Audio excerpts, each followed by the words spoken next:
I hadn't listened to that music in a studio environment since we did it, since the day those things were recorded.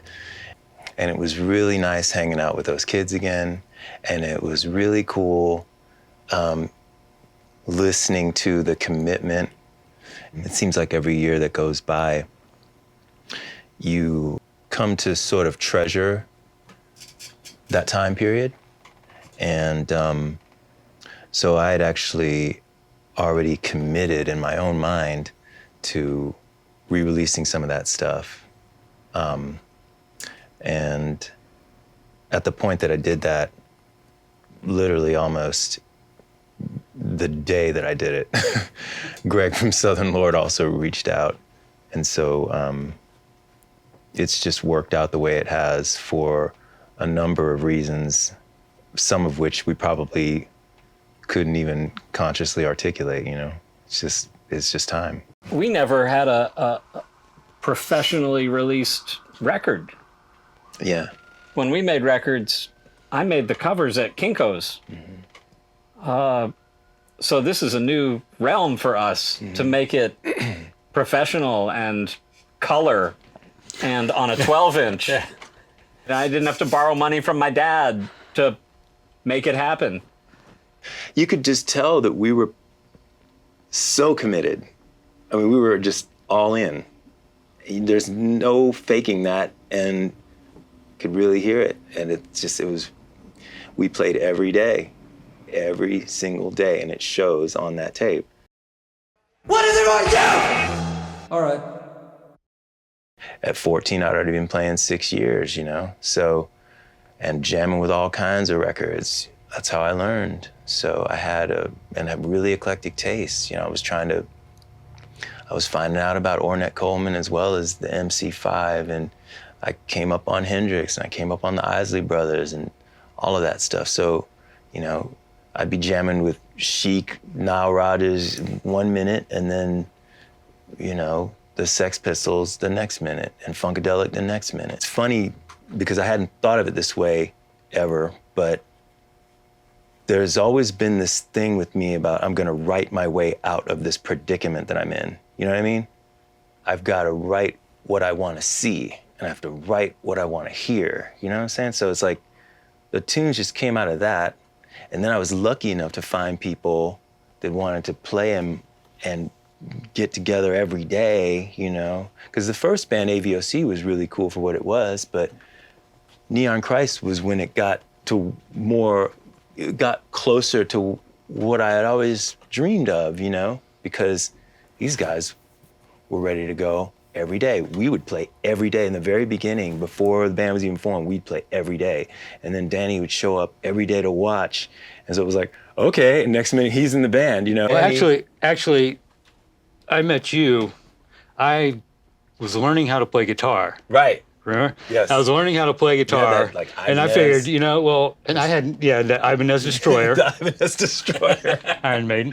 And, Yeah. And, but I was just trying to learn, and I didn't know how to learn. I was like, well, maybe I should just start a band, play with people. That will teach me how to play. Yeah. So I put an ad in the Creative Loafing. And so like guitar player into Black Flag, Bad Brains, and Bad Religion. Okay. And you called me. Oh shit! See, that's how. Damn, man, the stuff you. But it was like, God. but then you quickly realize this guy can't play guitar for shit.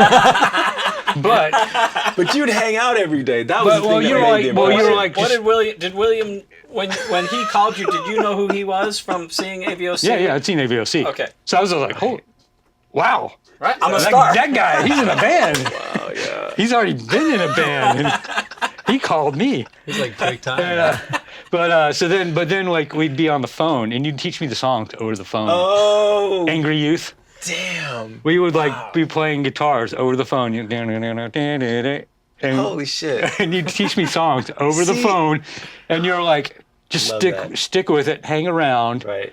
And eventually you'll get there. And that was the thing that got me, was he did that. Because a lot of people, as in life, right? Most people don't have follow through, right? So so it was in the early hardcore scene of Atlanta. Right, or they got grounded, or their car didn't You know- work, or they weren't that into it. Right, that was mostly the thing. It was they might want to be in a band, but they don't want to do the work that it would take to be in a band like this. The Metroplex was important, though, in terms of the development of the whole scene. I mean, we all essentially kind of, Neon Christ, in some ways you could argue, got together at the Metroplex because I met him outside the first Metroplex. And Met all of us. I All of first us. discovered Randy at, he came to an AVOC show. When we were playing our set, I remember him propped up one foot on the stage and screaming lyrics, even though he didn't know the lyrics. And it was like, oh, that guy, yes, that's attitude right there. I had just moved down to Atlanta, and I had been living in Minneapolis. And at the time, Minneapolis had one of the biggest hardcore scenes. So that's like what you did at the shows, and these were like massive shows, and you just had your foot on the stage and you were singing along. You just kind of pick up on what they're saying or what you think they're saying, and even if you're wrong, it doesn't matter, and so I would just jump up and, start screaming along with those guys. Once we got Randy, it was just like, okay, this is real, man. Like, this is real. And we're gonna just destroy the best we can, Well, I don't know. Maybe it's my imagination. Maybe I'm being paranoid. But wait! One of the really important things with this whole reissue was I wanted an all analog signal chain. I didn't want to go digital. The easy thing to do would be to just, hey, take those old tapes, digitize them at 96K, press from that, or master from that and press from that. But no, I'm nuts. So I said, we have got to remain faithful to the period and represent where we come from. And when we started making records, this is how it was done. And I want to really preserve that. And I still believe in that. I believe in it a lot. And I'd found a place, I was lucky to find a place in Nashville that does everything in-house. So welcome to 1979 in Nashville. When I found that place, I was like, thank God, we're gonna make this happen one way or the other. Sometimes finding the right place will make you believe that what you wanna achieve is possible, right? Where it's really, truly an open question. I didn't know if we were gonna be able to create new analog masters. I didn't know if these tapes were gonna hold up. There were so many things I didn't know. So we got the new analog masters, and then the cutting was a whole other thing because we actually cut from those masters, tested them, had them pressed, and I was listening to it and it was just like, it's okay. It's just not happening. You know what I mean? It's not moving me, man. Like, it's an accurate document of what came off that tape. I want this thing to make me want to start throwing furniture, you know what I'm saying, when I hear it. And it's not doing that. So, and then I went back to my house and I was like, and I brought out the old punk singles from then. I brought out the Discharge and the Black Flag and all that stuff. And I was listening to them. I was like, this stuff is jumping off the vinyl.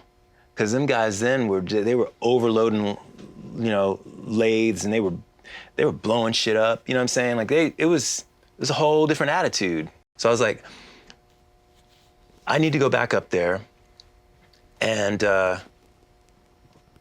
we need to conjure the attitude that we had. So we ended up having to bring in more gear. So we went from the tape through that gear that we brought in, then to the lacquer cutting. And that made all the difference. We have rigged a setup here that is custom to our circumstances. We've got a whole rack of extra gear here that's just for this.